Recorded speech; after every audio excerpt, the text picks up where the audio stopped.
各位，而家要開始整呢個蘿蔔糕啦。蘿蔔糕嘅煮法非常之簡單，首先刨蘿蔔皮，切臘肉碎，刨蘿蔔，跟住我阿媽刨完好攰，到我刨，然之後咧就浸下啲瑤柱啊、蝦米啊，跟住就落鑊炒，炒香佢。炒完之後啦，就兜埋佢哋一堆，然之後就將啲蘿蔔落水煮，就落啲鹽啊，落啲白胡椒粉啊，咁係咁兜，等佢冇黐底搞掂。最麻煩嘅步驟就係要落呢個粉啊，因為呢個粉嘅比例好重要，咁我哋係落得非常之差嘅，老實講。要落水啊嘛？你確定唔想落水？我平時冇落水㗎。你以前都係唔落嘅？係啊。點就咁樣呢邊？就咁咯。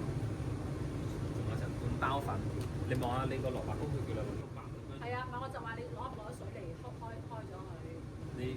你之前冇開，你咪唔好開咯。啲上次整過你肯定冇落水啊嘛，係咪？冇落水。咁咪得咯，你肯定冇落水就得啦。但係我上次唔係用呢啲粉啊嘛。好啦，上碟啦，歷時可能都2個鐘，終於呢個開始整蘿蔔糕。目測嚟講咧，係有啲唔係幾掂，入勁嘅。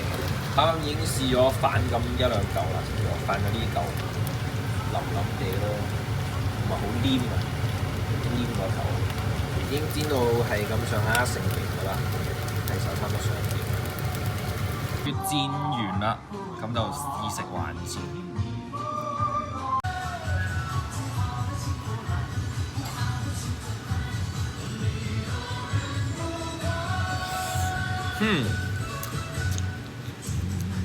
好嘢！會個蘿蔔糕好唔好食？